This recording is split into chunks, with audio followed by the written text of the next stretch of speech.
welcome back. We now have Canada's national men's team, Sidney Crosby, Connor McDavid, and Sam Reinhart. Again, one question and a follow-up as well.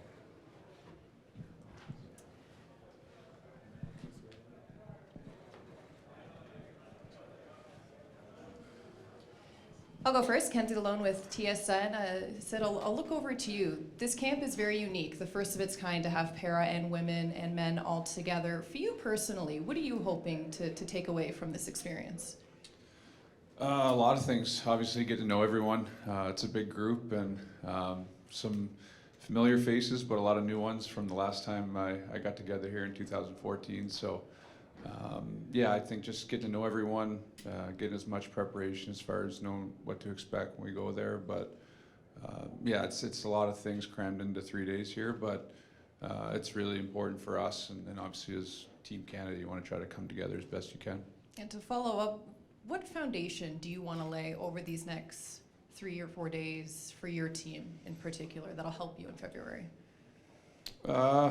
It's tough. I think just get to know one another. You know, build as much chemistry. Obviously, a lot of us have played together with 4 nations, but just as a group, try to prepare as best we can. Whether it's things on the ice or off the ice, that can help us when we get there. It's a quick turnaround, so. Anytime we can be together and benefit from this time is important. So we'll try to make the most of it, and it's a great opportunity, like you said, to be with the other teams and get to know everyone there.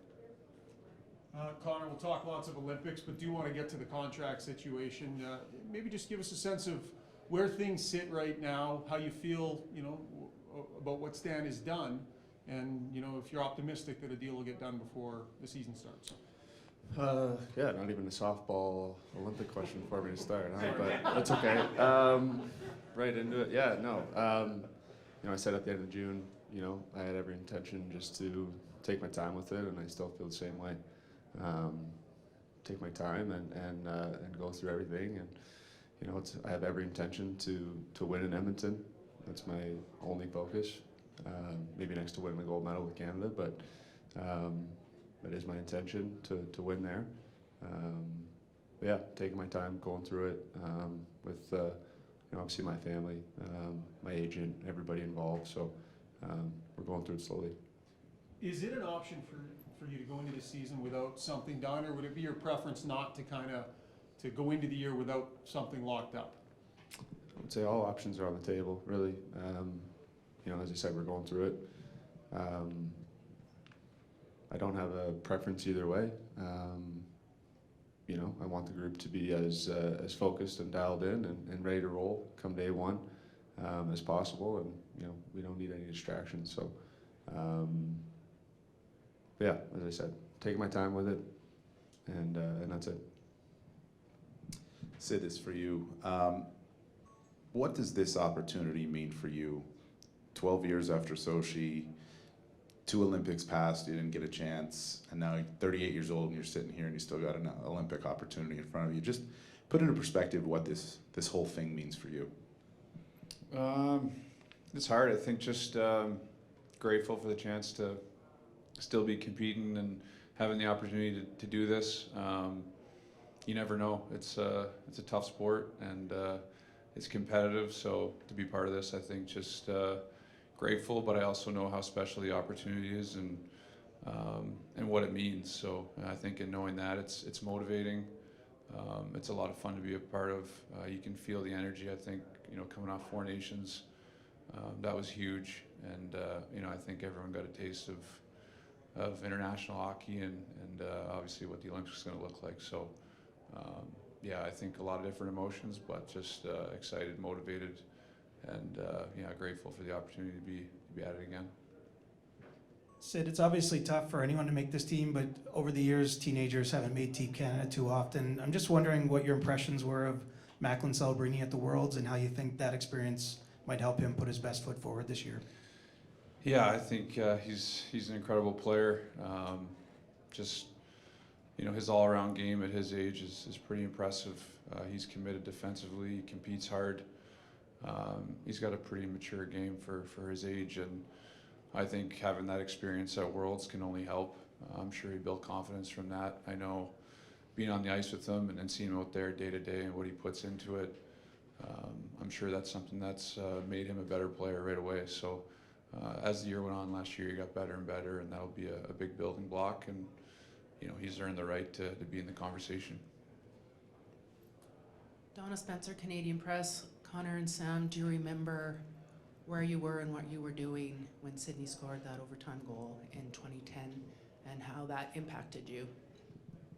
Yeah, I mean that's a memory of a lifetime right there. That was my last year living in Vancouver before moving away to junior. So to be in Vancouver, I was actually at a couple of games. I was at the shootout game winner against Switzerland. So I was jumping up and down on my couch with a couple families over at my parents, and there was definitely some rearranging of furniture going on, after that one. Yeah, same thing. Obviously a special time for all Canadians, especially us as young guys going through that. Same thing. Our family kind of gathered with a bunch of teammates after we had played earlier in the day, so we all got together, watched the game, and had some food, and it was just so tense. It was so intense. You could feel it.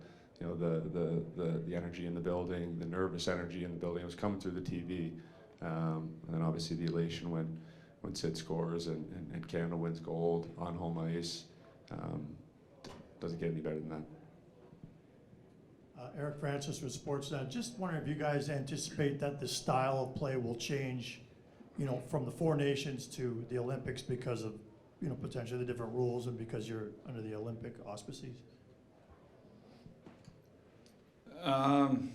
It's a good question. I mean, we'll probably go over some system stuff here the next couple days, so we'll probably get a better feel for that. But it's NHL ice surface, so I would think that as far as structures and things like that, it would be pretty similar.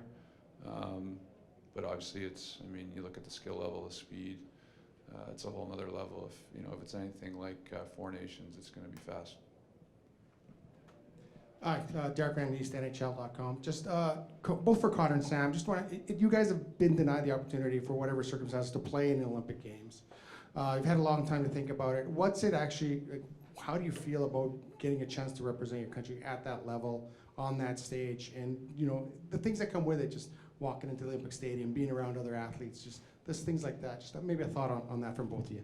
Well, I think it's, you talk to people that have been there, and the consensus is always there's nothing like it. There's nothing that compares to it. It's kind of interesting. It's been out of the game for so long. You almost don't take it for granted because of that. There's a lot of players, a lot of high-end players that you kind of missed out on that opportunity. So you have to kind of cherish it. And then you got someone like me that it's kind of coming at a perfect time, right? So. You almost relish it that much more, and you certainly have to seize that opportunity.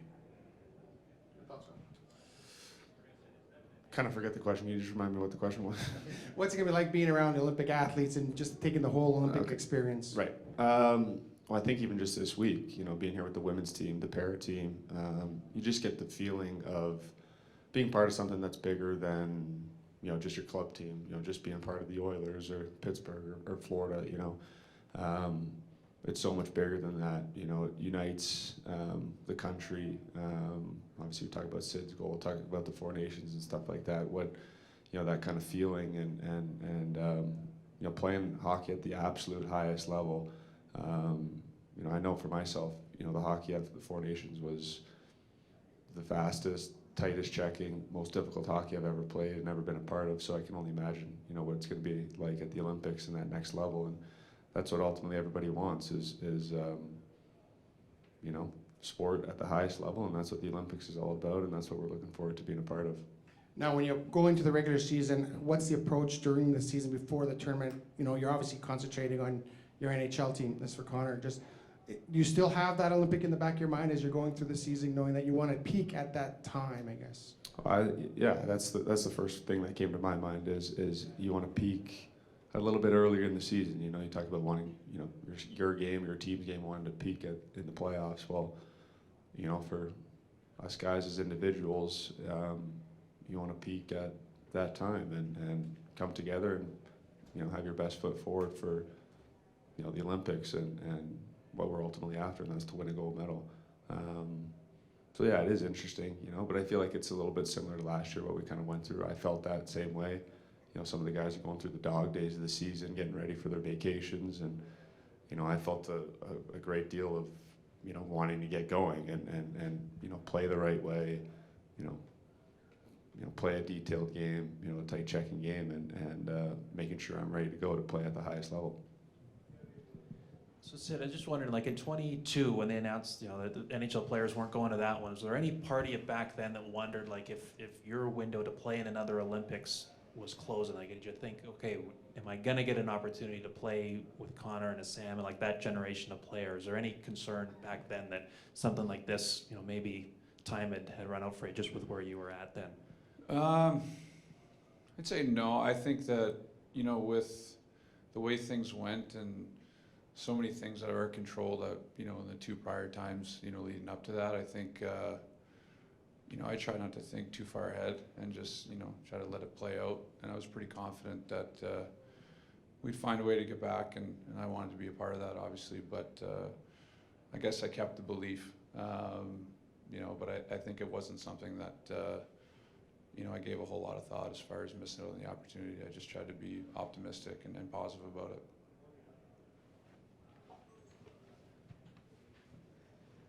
Hi, gentlemen. Moses Boulder here with Global Calgary. This question is more directed to Connor and Sam. I know with Sid and probably the stories he's probably told you about his Olympic experiences, but you did touch on, like, you know, just talking to everybody else, whether it's the para hockey team or the women's hockey team. Is there a story amongst your conversations that you've had where it kind of stood out, where you're like, that's going to get me excited for 26, getting that opportunity to, because you saw or you heard Marie-Philippe Poulin tell a story? Is there a couple examples you can provide? Yeah, I think most of it, you know, the stories, it's what happens in the athlete village, right? You're sitting for lunch or dinner or breakfast, whatever it might be, and you know, you're just conversing with athletes in, you know, all different forms, and you know, they're all at the top of the game, so just kind of sharing stories, sharing history, how you got there. You know, I think that's part of the experience as well, and that's what we're looking forward to. And Connor, is there a story there? I gotta start going first because he's taking all the answers. That was gonna be my answer, but yeah, we had Cassie Campbell, Pascal, you know, share her experiences, and she talks about, you know, it was her last Olympics, and you know, she's playing with a player. You know, she's going through her first Olympics, and just the excitement that, you know, she had for her, and watching her go through that, and wanting to make it special for her, and you know, the memories they shared together as roommates, you know, going through it, you know, her for the last time and her roommate for the first time. You know, that's what it's all about, you know, coming together and doing something special, not only for yourself and for your teammates, but for your country, and you know, that's obviously what we're aiming to do.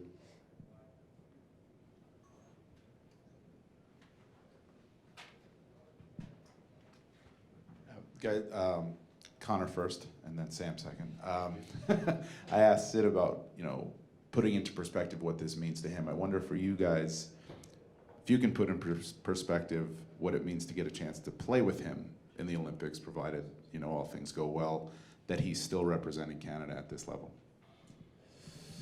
Yeah, I mean, it's no shortage of what, you know, Sid means to me. I think that's been well documented. You know, obviously growing up, you know, watching Sid and idolizing him, and you know, seeing him score that goal, and you know, he's cut from the 06 team, and the 10, you know, he scores that goal, and then, you know, obviously the captain of the 14 team. So for our generation, you know, and for him to still be here and being a, you know, the captain and you know, still playing a massive role, it's special. It's special for all of us. You know, we're obviously really looking forward to that opportunity. Yeah, absolutely. I mean, it's not lost on us, you know, our generation. You know, I think the biggest motivation there is, you know, for us is that, you know, it doesn't look like the window's closing for him anytime soon. And you know, like you said, he's a day-by-day kind of guy focused on the now. And, you know, that's motivating for us. And, you know, so we're excited about that opportunity. Sam, no team had more players in the Four Nations than Florida, and it's probably going to be similar at the Olympics. What was it like getting back into your team's dressing room after the Four Nations was over? Not too big of an issue. I mean, once you get back on the ice, it's right back to where you left off. You know, I think like Connor touched on it. Everyone was kind of in different positions going into the break. So it probably benefited us going into it. Guys were ramping up, wanting to be at their best. You know, I don't think it's going to be any different this year. Perfect. Thank you, Sydney, Connor, and Sam, and we'll be back in a few minutes with Hockey Canada's leadership team.